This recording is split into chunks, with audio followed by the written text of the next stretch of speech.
What's up, everybody? Welcome back to the Love and Rice podcast with your host, Aunt Ma. I'm your other host, Christina. And you guys already know. And if you don't, make sure to follow us on all podcast platforms. We are on Apple, Amazon, Spotify, YouTube, iHeartRadio, and also TikTok and Instagram. So make sure you guys show some love. Give us some likes, some comments. Get us in this algorithm. And also, thank you guys for returning and listening to all of our episodes. We are on episode 54. Whoa. That's crazy, huh? That's a lot. 54 episodes. Yep. Are you ready for today's episode? Sure. Okay, so today we will be talking about something that you are pretty familiar with. It's things that Asians do. And what I did was I went on ChatGPT and I asked them, what are things that Asians do? You know, and it came up with a whole list of like more than 20 items that we do. And I was like, what?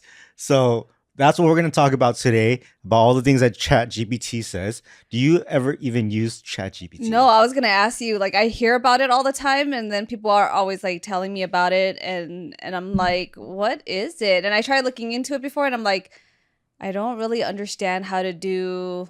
You know what it is, right? I do. You're getting old. Yeah, I know. Like you're gonna be like, hey Leia, how do I use ChatGPT? I'm becoming that parent where back then, like, we had to like teach our parents how to work with like new technology and like all these other new processes of doing things. Because now I'm like, oh, what is this? Like, I don't want to learn this whole new system. Like, well, basically, you just go to the website and you create an account and you can ask it any question and it'll formulate something for you, all the answers. It's almost like Siri, Alexa, Wikipedia, you know, but it can do so much more. Actually, yeah, you know, when I go on Google and I'm always like researching stuff, right? I'm trying to figure out certain things and I ask questions. And then there's like a top portion that pops up first and it's like, oh, generated by AI. Yeah. Yep. So is that what it is? That's definitely what it is. And that is also why a lot of these technology AI stocks are going crazy to the moon. I see. Yep. I heard that there were kids that were trying to use it as well to like help them write essays and do their homework and stuff like that. I mean, sure. So like, you know what? It's almost like plagiarism, right? Where it does all the work for you. But what's interesting is that when you read the response from ChatGPT, there's a lot of words and things that you've never used before, or the way that it speaks, you don't speak that way. So when you read it, it's almost like you're getting educated, you know, right, in an intelligent way, and you can now use those words for, I guess, molding it into your lifestyle. You know what I mean? So it's like, in a way, yes, you're copying, but also it helps, you know? I guess so. It's but like I think it's for the people who take advantage of it and they're just like, what? What is this AI thing? Did you hear that? Yeah. My phone just went off. You know, that's so weird because like sometimes I will notice that like any kind of technology like in our house kind of goes off. Like sometimes we'll be talking and then the TV will respond to us and it's like, oh, what was that? Or like, what did you say? And I'm like, I don't know if I want to have all these devices in the house anymore. Yeah, it's kind of weird. All right. Well, you ready to get into our episode? Let's do it. All right. So things that Asians do. And the first thing ChatGPT said is, I have it right here on my phone. I'm going to read this off today off my list. It says, taking shoes off before entering the house. Yeah. Right? And it says, it's common practice to remove shoes before entering a home to keep the space clean and free of dirt from outside. Yeah. So is that something your family has always done the entire life? Always. My whole life. Like, every single house that we would go to that was like an Asian household, there were always piles and piles and piles of shoes that were just outside of the door, outside of the house. Are they? I keep mine inside the house in the front area. Yeah, so I feel like times are different now because, well, back then, like we would have houses that were kind of gated off. So if you had it in front of the door outside, it was okay. Like no one was going to take it. Well, not many people had gated houses. That's true. But yeah, I think for the most part now, like we leave our shoes inside, like right where the entryway is. What if they jack our sandals or shoes? That's why I don't leave it I outside mean, in it's the very front. possible. Like you hear about people getting their shoes stolen outside of their house too, Yeah. and then because we always have like people that are delivering stuff to the house, it's like You know what's funny? When you go to an Asian party and I see all these shoes at the front door, I swear, like I've never seen anyone steal anybody's Jordans or no, like nothing, right? And it's crazy. And sometimes it'll be a party of like 50 people. that's true. Yeah, I don't know. That's just really respectful. Yeah, I think everyone's just used to it, and that's something that we've always done our whole life. And But it's weird because a lot of times when you go to these Asian parties, back then there were gangsters. There were yeah, gangsters there. You see a lot of Cortez, K Swiss, Chucks, and still they didn't steal anybody else's shoes. yeah. I mean, the level of respect was there. It doesn't matter what type, who you were, if you're a gangster or not. But like, I feel like people just had that like common respect to just like leave the shoes there, and that wasn't like something that people were thinking about. Yeah, yeah. Like I don't know. And there's like so many debates that I always see online now about people always asking, "Do you wear shoes in the house?"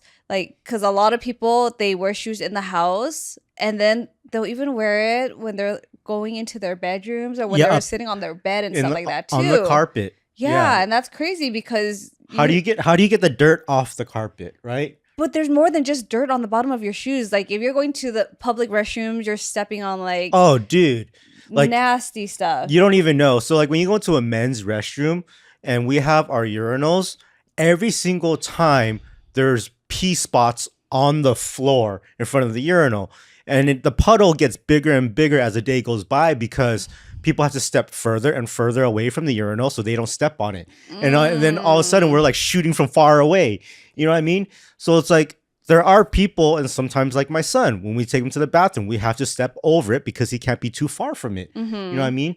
So think about you guys, those shoes, are going into your house in your carpet. Some people I see it going into their bathrooms, on their bed, on their couch. Like it's disgusting. That's why we don't wear shoes in our house, right? Yeah. But is there like another reason why Asians do that? Or is it just because of cleanliness? I think it's hygiene. Yeah. That's it, right? Yeah. Just the other day, I was just thinking, like, why do they have to have public restrooms that are for both men and women? Because I know how dirty guys can be, and I know that when you pee into the toilet, like there's all this stuff that's gonna splash out. Like it doesn't matter Dude. how well you aim into that toilet bowl, like it's just gonna splash no matter what. I never miss in the urinal, but that shit splatters onto my legs. Splashes, and I'm just like, yeah. fuck, dude. Like, why did it have to hit my shins right now? And then when you flush the toilet, you see it all coming out, and sometimes it'll splash on my legs when you're stuck in the little stalls. Well, that's why I don't flush. I just leave and I wash my hands. Well, nowadays I just open the door first because we always have the kids with us. So I'm like, okay, move. Let me open the door. Don't make me touch the toilet. And then I use my foot, and then I will turn off. I'll flush the toilet and then run out. Yeah. Yeah, it's really disgusting. So this is why I don't understand why people outside of our culture think it's weird for Asians to leave their shoes off in the front of the house. Like, I don't understand why they think it's weird. Like, it's just so disgusting. I think there's just there's just a lot of people who are used to it, and maybe they clean the floors all the time. But at the same time, I'm like, how much can you clean it, and how much work is it to have to constantly be cleaning it because you're wearing your shoes, right? Even when we don't wear our shoes in the house, vacuuming, sweeping, and mopping the floor is already a lot of work. Right. So imagine the dirt and grime from the shoes all over your house.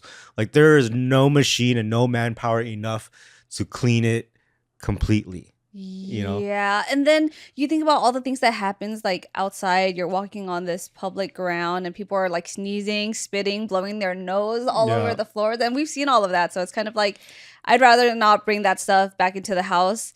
Which also leads me to another topic of like, even like wearing our clothes out to public places and then wearing it back in the house. Like being on the couch is cool, but like, I don't think I ever want to be in our bed or any of the beds like with our clothes on, right? Until we change clothes or take a shower. Yeah, that's why as soon as I get into the house, like I immediately go up and out change. I mean, that's just also a habit. Like I just want to sleep in a very clean bed. Yeah. So I think it just all comes down to hygiene because it's so dirty. One thing that I just thought about is, Americans made something called Swiffer. Yeah. Right? And everyone has a Swiffer in their house. Mm-hmm. you know how hard it is to clean with a Swiffer? How much pressure you have to apply to scrub something off the floor? It doesn't work that well. Yeah, and you You know what have I to mean? use like so many different pads too. So when you think about the Americans that use Swiffers in their house who don't take off their shoes and they're just using that to clean, Yeah, it's not that clean, that's you know? true. Yeah, you need like So a steamer mop or something. yeah. Yeah. Um, you know, now that my parents are older, like we always take off our shoes, right? Every house. Yep. And now that my parents are, they're over 70, they're getting tired. It's harder for them to get sit up, sit down, and things like that. And now my dad, he wears shoes in the house, Mm-hmm. And I'm like, why? The other time, so they came to visit us in our house in Vegas. They're gonna stay the weekend, and I mopped the floors and cleaned it really well. And the first thing he did was he walked through the house with his shoes on, all the way to the Yeah. guest room, on Yeah. the carpet. I'm like, wait, what are you doing? You know what I mean? He's like, oh yeah, I forgot. I know. And I'm like, what? Yeah, and I always try to give them grace Like, on that. but when did this happen? Like, why? They just don't care I anymore. think as they get older, they forget, and then because it's takes more effort, it's harder to have to like bend down and take off your shoes, and then especially if they have to go back out to the car to bring more stuff in. I think it's just easier for Oh, them to keep it on, yeah. right? Well, I mean, that's why we keep sandals by every door, right? That's true. But I think for them, it's like more of a hassle for them to have to take off the shoes and stuff now. So Yeah. You guys let me know. I mean, are your parents now also wearing shoes in the house? Because my grandparents didn't, but also yeah. my grandparents weren't going in and out of the house. True. I mean, my parents don't wear shoes into the house, but at the same time, they're younger than your parents. So I feel like Yeah. age is just, yeah, a factor. I don't know. I don't know if I can ever do that. All right. So the next thing on the list says offering food to guests. Hospitality is a big part of Asian culture, and guests are often offered food, Mm-hmm. sometimes insistently, to ensure they were well cared for. I mean, whether it's guests, your own family, like it's just older Asian generation, they're just always like, eat more. Here's some food, even if you don't ask for it, Yeah, even if you're right? full, they'll be like, here, eat some more here. And they'll put more stuff into your bowl. That's, yeah, But I what grew I up with do, that. but what I do like think about is when people come to our house, I'm like, oh, okay, so what kind of food can I make or can I have for them and Yeah, things like like what that. snacks do we have? What beverages and things Yeah, and like I that. really think about it. I'm like, what would they like? They've never tried this Asian snack before. Let's see if they'll like this. Mm-hmm. I don't know.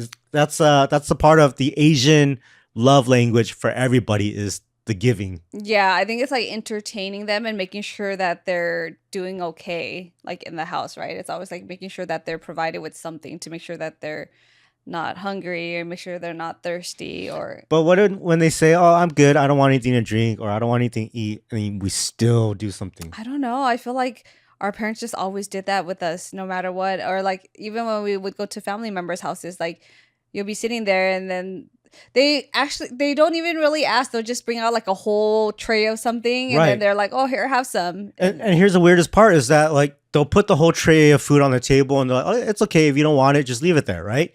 But then when there's no guests around and there's food laying around, they're like, "You better not waste that shit, right? You got to eat it all." But then when there's guests, it's like, it's okay, don't worry about it, right? It's like, damn. yeah, the dynamic is very different when it comes to your own family compared to like having guests in the house.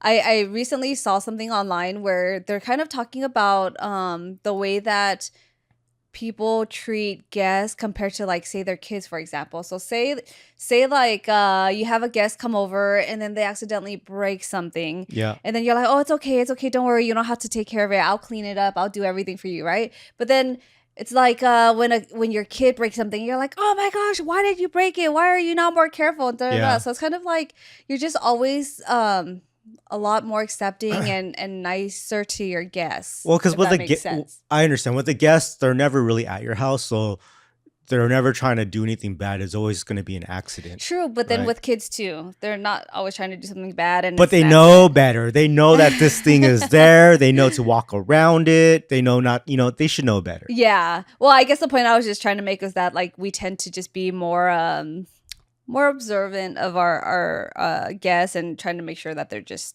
okay. Yeah. Yeah, more nurturing. All right. Well, here's the next thing on the list. It says, eating family style meals. That is definitely something Asians do. Yes. It says sharing meals family style, where dishes are placed in the middle of the table for everyone to share, is a common practice symbolizing community and togetherness. Mm-hmm. So, what's funny to me is that sometimes when I go into a Chinese restaurant and I see non-Asians there, you know, I'll see them. They're like, okay, I'm gonna order this, and it'll be like a plate of vegetables, right? And then their friend will order a chow mein, and another Yeah. friend will order something else. And so, normally, and so when their food comes and I see them eating, they're actually that one person is eating the whole plate of vegetables just by themselves. They have nothing else but just that entire plate of Chinese vegetables. Yeah. And then someone else has an entire plate of chow mein. I'm like, damn, like I want to go over there and tell them, like, hey guys, why don't you guys share it? So, I don't think you can eat all that vegetables. Share with your friend, and your friend can share some chow mein with you. It's Yeah, like, I think it's a weird. cultural thing because there are a lot of different cultures and families where you get your own plate of food. So like everything is kind of just put on that plate for you and you have it there.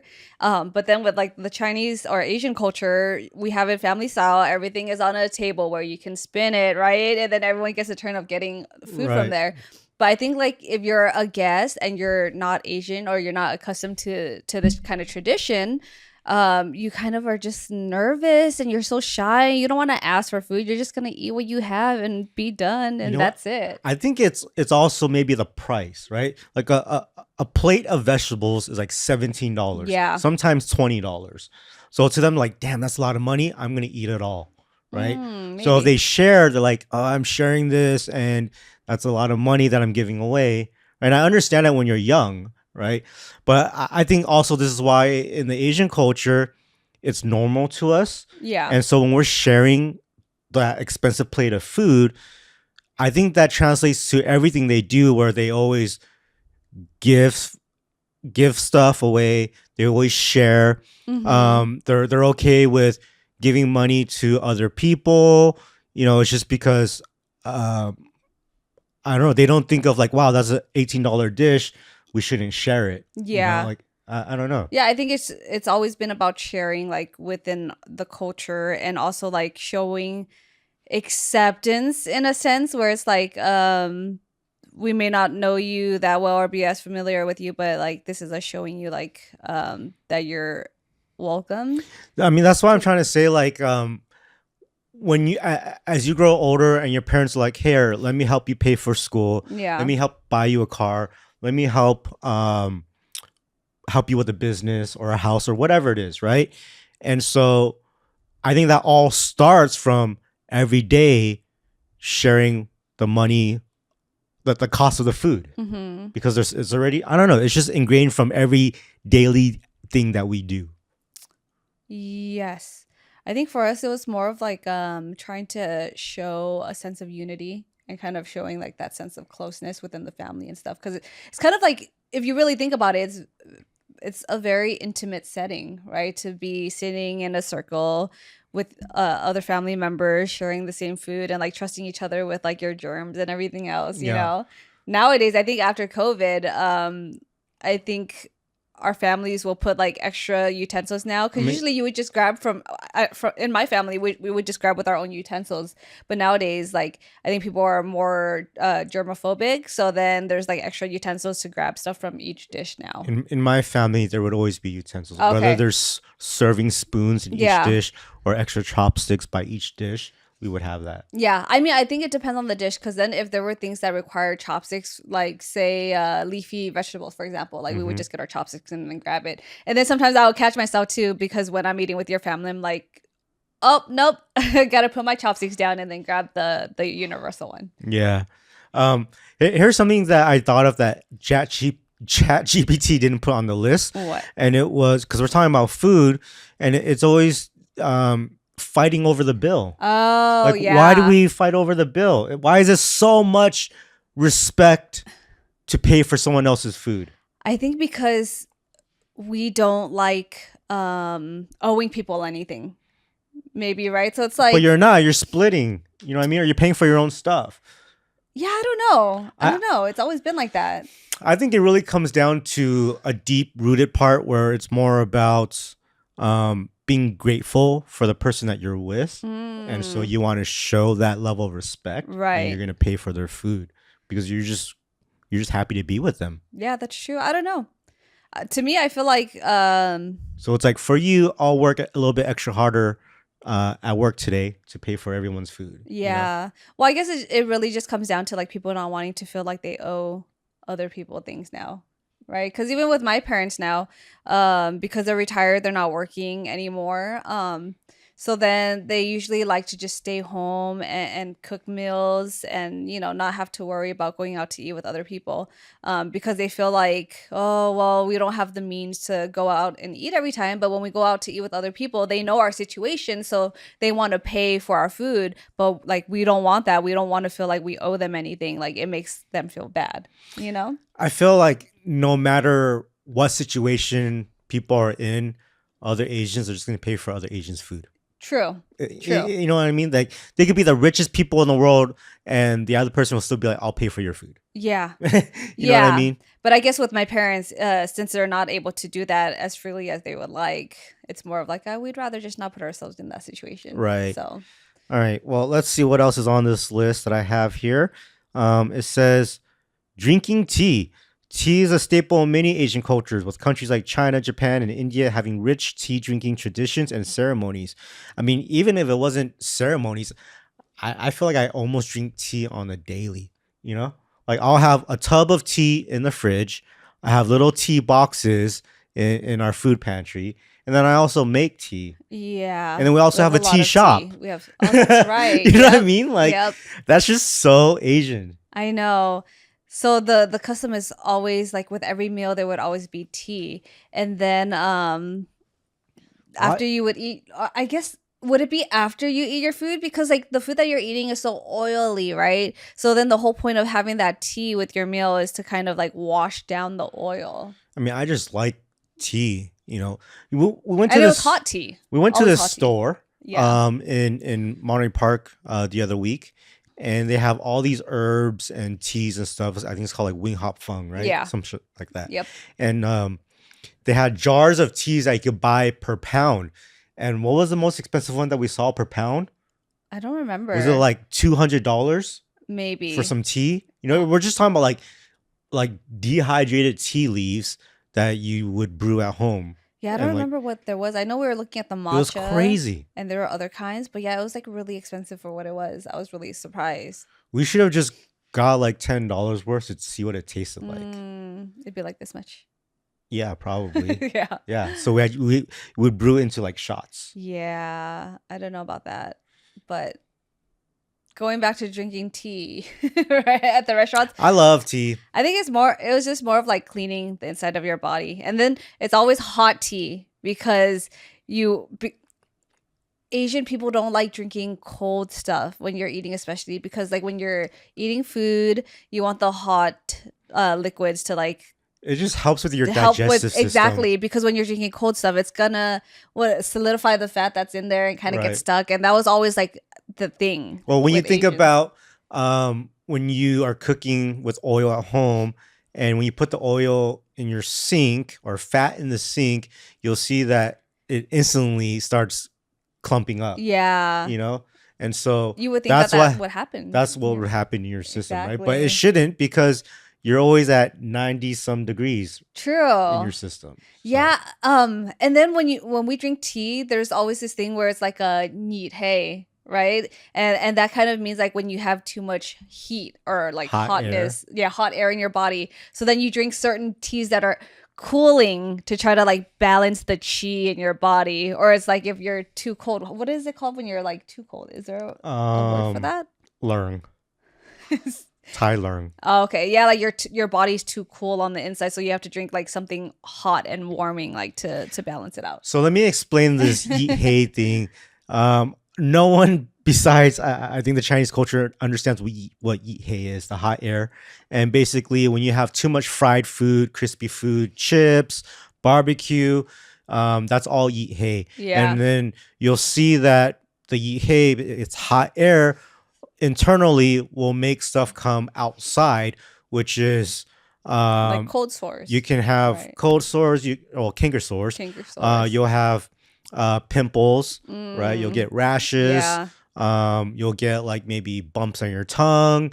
Maybe parts of your body will ache because the hot air is trying to release out. So that's Yeah, too but much it's heat. stuck in there. So it's kind Yeah. of like inflammation in the body, pretty much. Yes. Yeah. Yeah, there you go. And then the cold learn is, yeah, um, things would hurt. So, like if you ate too much watermelon, right? When you take a bite of watermelon, it's very cool and cold. And Mm-hmm. so when you eat it and it goes in your system, it's a lot of cooling in there. And that will also cause a lot of pains and stuff like that. Yeah, So, it's kind of like when it starts getting cold and it's wintertime and then your bones start to hurt a little bit or your teeth are more sensitive because of like the coolness, right? Or is it just nah, you're me? just a grandma. You're just a grandma. Yeah, but so let me see what else we got on this list here. We have using herbal remedies or traditional medicine. Many Asians still incorporate traditional medicines like Chinese Mm, herbs or yes. acupuncture into their health routines, blending these with modern healthcare practices. So I don't know if a lot of cultures have this Chinese remedy that my family has, and I feel like your family doesn't even do that, and they're Chinese. And we have this thing where it's like if we got a bruise, let me show you. I have something that my dad makes. Okay, so in this reused jar that my dad gave me, right? It's so Asian that we always reuse jars. But basically, there's this Chinese herbal medicine in here, and it's made with things that are like 100 years old. There's some wine in there, whatever it is, and yeah, smell it. I can't. Oh, okay. Yeah, you did it. Oh, ooh. What does it smell like? It's so this medicine, I was super shocked that your dad actually knows how to make this stuff. So he goes to the stores and he buys herbs and he boils it to make this medicine. If you guys don't know what I'm talking about, this is a very popular medicine that I used back then. And it was in like a long bottle, very narrow. You guys probably never had it because your dad No, always my made it. dad makes it. And then Yeah. it had like a red cap on top. And we would always use this whenever we would get hurt or we had aches and But is bruises. that like an oil? No, it was like this. Oh, Exactly like really? this. And that's what it smelled like. And it was like it was darker than this. It was like dark brown. And then you would get it, you would put on bruises and aches and stuff, and you would just rub it in there to get the blood circulating. It almost smells like there's a lot of wine and a bunch of dark, earthy herbs. Yeah. And this is not, you don't drink this, okay? So basically, you use this when you have pain on your body, physical pain. So if you have a bruise, something sore, your neck is sore or whatever, Mm-hmm. and you would put this on your, let's say my arm, and you gotta like rub the crap out of it, like almost like you're causing even more pain and trauma to that And soreness. you're using those stones is like what people are using for like the gua sha, that little whatever stone to like scrape into your body to get that blood flowing and to get all that blood that's stuck in the bruise Right. to like get So out. what they say is that when you have a bruise, it's because when you got hit and that bruise came out, your blood can't flow there because of the trauma that happened, right? So the blood's kind of Mm-hmm. flowing around it. So if your blue bruise is now has this being rubbed into your skin, now all of a sudden, those veins or whatever, those vessels are gonna open up and push the blood through. So that's what this is for. And so my dad was telling me a story about this the other day. He said that how many years ago? Like 3,000 years ago? I think so. Thousands and thousands of years ago, there's an emperor, and there was a doctor, a really famous doctor who took care of the emperor. And then I forgot what my dad said. Something like that the doctor invited the emperor over to eat or something, and the emperor thought that he was gonna poison him, so he locked up the doctor. And the doctor, while he was locked up, he wrote a whole book on um, you know how to take care of these bruises, how to do operations, surgery, from years and thousands of years ago, right? Mm-hmm. And so when he finished the book, he gave it to his wife. His wife threw it in the fireplace, and the only page that was saved was about how to cure yourself from bruises and use this. Mm. That was the only page left in the whole book. Why? I wonder why she threw it into the fire though, because she didn't want people to know because of what happened to him. I feel like just Chinese people are so damn stubborn, That's true. and they just ruin everything when it could have saved everyone's life. Well, because maybe he was like trying to heal him and do all these things, right? But he was also trying not to like expose his secret ingredients and stuff like that. Yeah. Maybe he thought that he was being suspicious and stuff. But So man, let's show everyone how to use this thing. So you can go ahead and hurt me. so We I can can do it. bruise you right now. Yeah. Oh. So let's just say I had a bruise on my arm. Okay. Let's then just say it's like right here. Right, you get on your finger and No, not on a finger. You gotta put more. Oh, Way more. but Like it's so stinky. it has to be moist. It cannot be dry. It's so stinky You see? though. And then you Ow! like, go into it with your Ah! knuckles, and then like this is like the most tender spot that you ever go on. Yeah. And you like rub it in Okay. there. Imagine, with her freaking finger jabbing into my Yeah. skin, and right here I don't even have a bruise. But imagine if I had a bruise there, how much more agony there would be. Because you need a hard surface, like the stuff that your dad uses on you. It's like rocks. Oh and my stuff, and you're God. like digging So- in there. Here's the stupidest thing that my dad says, okay? When he's doing that, he goes, see? It's all red now. Your blue bruise is becoming red. That means the red is showing that your blood is flowing. Well, damn, what you did right now, it made my whole arm red. You know what I'm saying? It's like getting tender. So from it's all like, of the pressure. I and don't stuff. know if that even makes sense. I think it's both because you see it and it's kind of just like stuck in there, and then you start kind of seeing it circulate a little bit, and then the bruise like kind of. I'm gonna tell you something though. I really believe that it works because I'm a basketball player, right? And when I was young, I would say in my lifetime, each of my ankles I have sprained or dislocated at least 12 times on each side. And so when you have a sprain and you're watching somebody in the NBA, they'll be out for like a month or even longer. Okay. You cannot walk. It hurts, right? It starts swelling up like a tennis ball on the side of your ankle. Yep. And so my dad, on the day that I would get hurt, he would use this on that tennis ball size ankle and rub the crap out of my blue ankle. I've seen it. Yeah. know? I'm a believer. And I wouldn't be able to walk. But after he does this, instantly, now I can walk with a limp. You know, the next morning when I wake up, he does it again, and I'm not really walking 100% yet.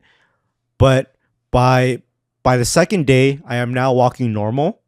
By day 3, I am playing basketball all over again. Yeah, and that's You know what I'm crazy saying? because I've seen it. Like when you would tweak your ankle and it would get all like fat.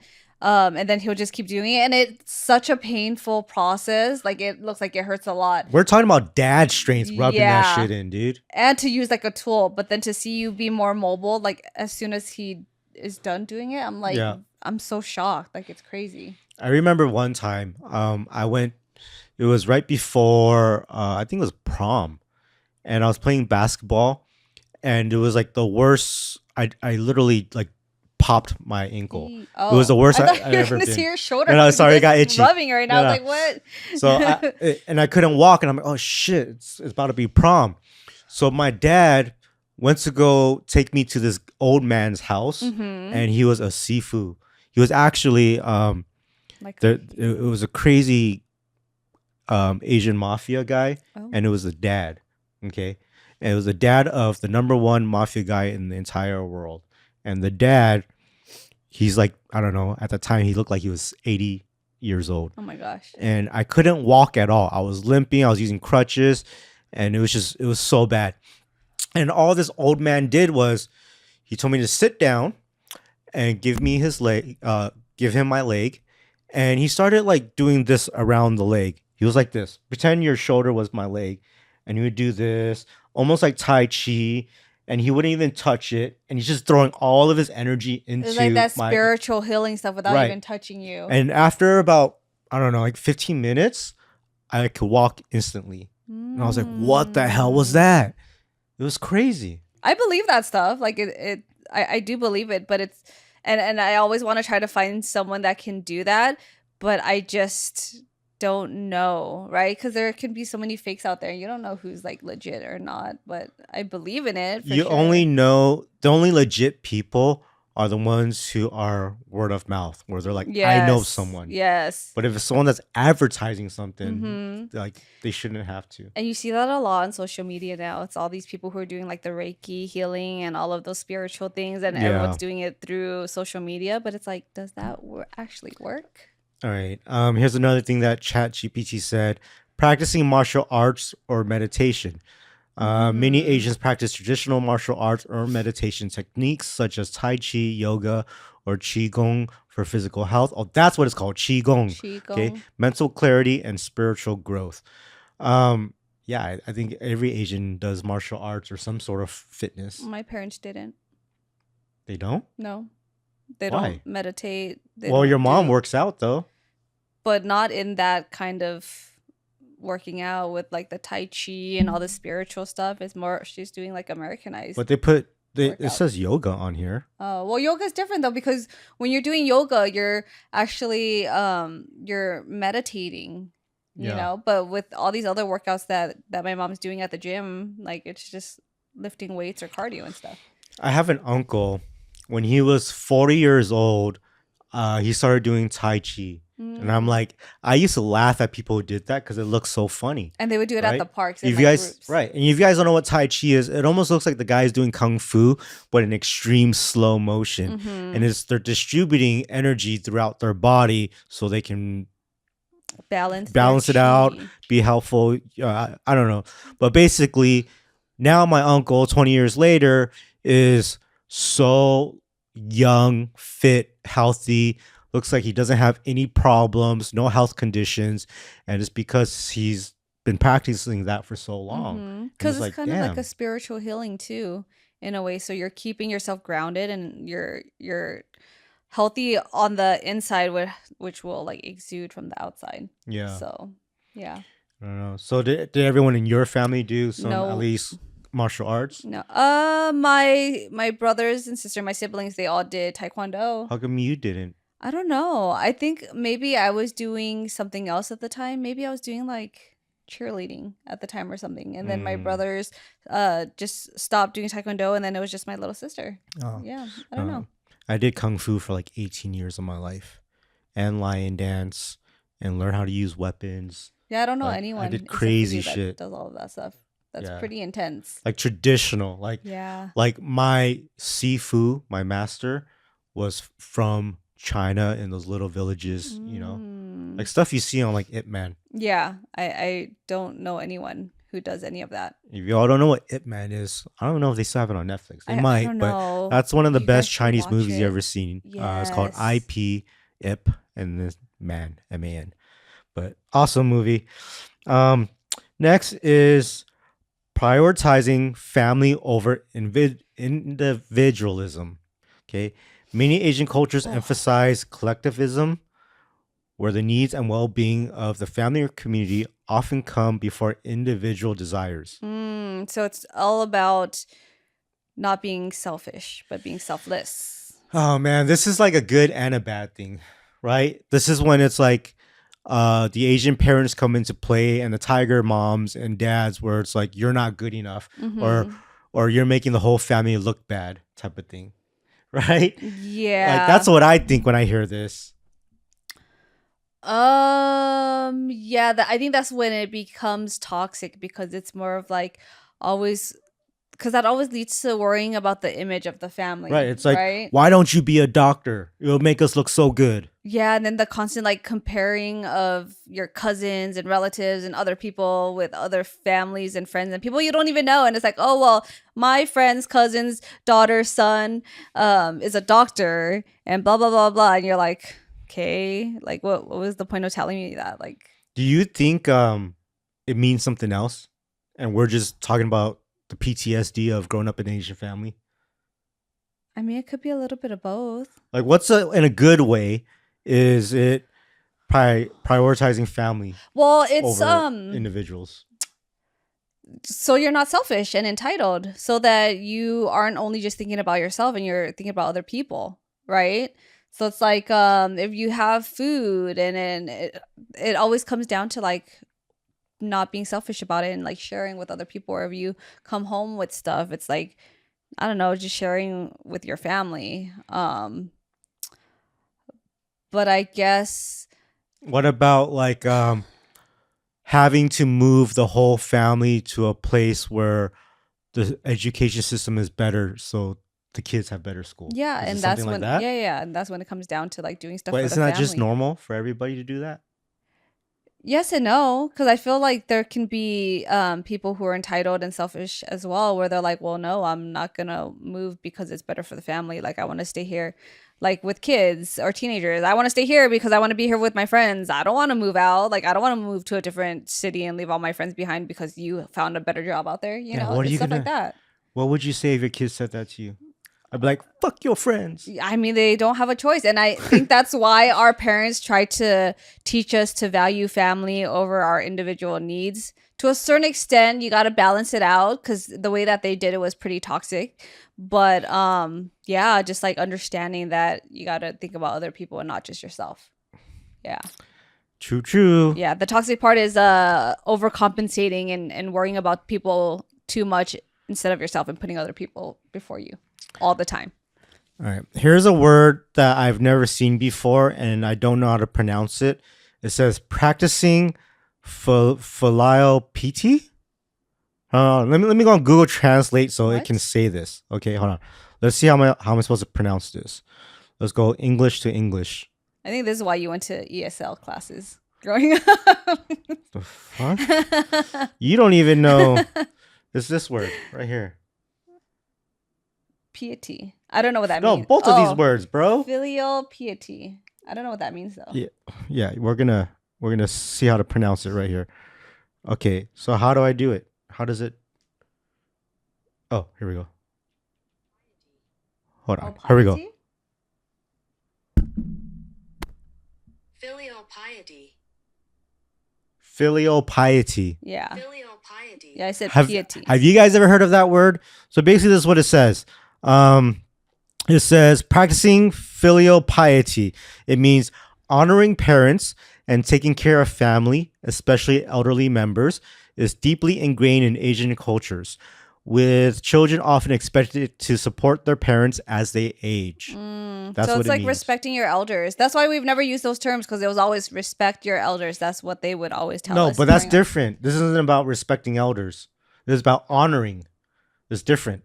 Oh, okay. Honoring means um, honoring and supporting the elders, right? So like now when you have a good job, it's your turn to take care of your parents. Buy them a house, pay for their car, pay for their life. It's like the circle of life. Kind of. Right. They took care of you your first 40 years. Now you take care of them their last 40 years. Yeah, Right? that's something my mom will always say. She's like, every time she does something for me now that I'm a parent, she's like, okay, you see that I'm doing all this stuff. And she tries to teach our kids the same. And she's like, okay, I'm doing this for you guys now. When I'm older and I can't walk or I can't feed myself or whatever it is, like, are you going to help me to take care of me and cook for me and take me to places that I want to go? Right. It's like Yeah. right now we give our kids a bath Mm-hmm. because they're unable to do it on their own, right? I mean, they could, And they're just really so dirty. right. And then so when we're old, are our kids gonna give us a bath? You know? Or are they gonna put us in a nursing home? So that's what this is in the Asian culture. It's honoring and supporting your elders. Yeah, and being selfless and kind of paying back your elders for Yeah. taking care of you. It's children expected to support their parents. Yeah. That's it. Bottom line. And yeah, I think that's always been ingrained in me because every time we buy a house with either an extra room or a space where if anything happens to our parents or one parent, there is a place for them to be here with us. Right. Like Yep. we've prepared for that our entire life, Mm-hmm. right? Or even when we're looking at houses before, we're like, thinking long term, we're like, okay, what about this place that has 2 units? Maybe we can live in the front, then we can have your parents or whoever's parents live in the back, like when they retire. So like remember when we bought our house in West Covina, Mhm. right? And the house that we bought had at the time it was an illegal ADU, right? Right. So prior to 2020, it was not legal to get a permit for it. You cannot do it. After 2020, they passed a law where you can have ADUs. And so we had an illegal conversion that we bought the house like that. And we were thinking, okay, when we buy this house, that means, if our parents ever needed to stay in this converted unit, it will be for them. Right. And at the time when we're young, like, we don't have the money and the resources to buy a house and then build a whole unit just in case, right? So that was the best way for us to be like, okay, we can buy a house for ourselves and everything was to happen. We have something for our parents and we can afford this right now at our age, so it made sense at that time. So yeah, we've always had those thoughts every time we bought a house. It's just been ingrained. So next is eating with chopsticks. Obviously, chopsticks in Asia is the primary utensils for eating, but there's also other reasons we use it for. Like, have you ever used it for flaming hot Cheetos? Yes. I've never used it. I did because I would put it in a bowl and then I would squeeze lime or lemon juice all over it. And then when you touch it, it will stain your fingers. So I would use chopsticks to eat it like that. Yeah. Interesting. Yeah, it's so good. Oh, I've never seen anyone put flaming hot Cheetos in a bowl. Yeah. Let alone eat it with chopsticks. Yeah, what so is good. The weirdest thing you have used chopsticks for? I have no idea. I've literally used it for everything. I do use it for everything. I use it as a spatula. I use it as tongs when I'm prepping stuff. Yeah, we cook with chopsticks. I use it as to mix my scrambled eggs with. I use it for everything. Yeah, like the other day, we had a bottle of like melted gummy vitamins for the kids because I don't know, I left it in the car and then it got too hot. But anyway, I was trying to grab it out. Like, it's a long bottle and I couldn't use anything to get it, so I was trying to use chopsticks and I'm like trying to dig it out from being stuck, and yeah, it just didn't work. But yeah, so basically I confirm, Asians, we use chopsticks for literally everything. I don't think I've ever used it to catch a fly or anything like that. You use it for your hair? I've tried. I tried to catch it catch a fly. I thought you were gonna say. I've tried it. I was not successful. Yeah, I wouldn't. But yeah, I've used it in my hair before. Like, they have chopsticks to use for your hair specifically, not to eat and then use it and then eat again. And no. But yeah, I have. Why not? The grease on the chopsticks would add nice oil to your hair. No, that's gross. Do you remember how popular it was back then? Like, what? Was it in Kill Bill? Or it was like a trend where they would get the chopstick and just like put it in a bun and then they just stick it through. Do you remember that? Yeah, that was like Lucy Liu. What about it? I don't know. That was just like a cool trend that we used to have back then. I wish we had it again. Maybe I might start it again. I don't know. You can. All right, let's see what else we got here. Emphasizing education and hard work. Yeah. Always, right? Every day. Education and academic success are often highly valued in Asian families, with strong encouragement to work hard and achieve high standards. I think that's every family, though. Yeah. But I think Asians just like really like ingrained it in you, and I think we need to add to that now. Now it's emphasizing education and hard work and providing experience and insight to that. Because they just expect us to be educated. They just expect us to do hard work. And to figure it out on our own. And if you think about it, if we have been told to work so hard and do so good in school, you would think every Asian generation would be so smart and hardworking that they should pass down that knowledge and experience. Yeah. But with our generation and our parents, they didn't have that knowledge to be able to No, they do now. Now they do, but not before. But they still don't. They don't know how. Yeah. At times were different. They didn't have colleges and other things in the way that we do, and the internet, and yeah, like they didn't have the resources back then. Yeah. All right. There's a bunch of other ones on here that I'm not really going to go through. Here's the last one. Giving gifts as a sign of respect. Gift giving is common in Asian cultures, especially for significant events or as a show of respect and build relationships, often involving thoughtful presentation. I mean, giving gifts as a sign of respect. Do you feel like it's still respectful when you know it's a secondhand gift? Well, when do you ever really know it's a secondhand gift? when 'Cause I know that that person, like, it would never involve that person buying that gift. Like, oh, I I know that mean, person wouldn't get that for me. I think it's fine I think it's fine because too. yeah, Yeah, it's more of the gesture and just knowing that like they could have given it to anyone else and or maybe threw it's it something they away. couldn't have. Yeah, they Exactly. still thought of you. Yeah, exactly. So, and it's better than to be wasteful, I think. Yeah, I mean, Asians give the simplest gifts in the world. They'd be like, "Oh, you're gonna go see your friend? Here, bring these bag of oranges to them." Oh yeah. You know what I Yeah. mean? It's like, okay, like Yeah. it doesn't matter what it is. They'll give something. It's yeah, it's the gesture, it's the meaning behind it more than the actual item itself. Yeah. Yeah. So And that's what makes you more appreciative of things and not to expect stuff all the time. yeah. Yeah. So I think ChatGPT hit this on the dot with the things that Asians do, and I'm sure Yep. there's a million more things. But yeah, I resonate with a lot of these. You know, and we went over a lot of them. There's still so much more things that we do that ChatGPT said. And I hope you guys enjoyed this episode of Love and Rice podcast. We are on Apple, Amazon, iHeartRadio, and Spotify and YouTube. So make sure you guys follow, like, comment.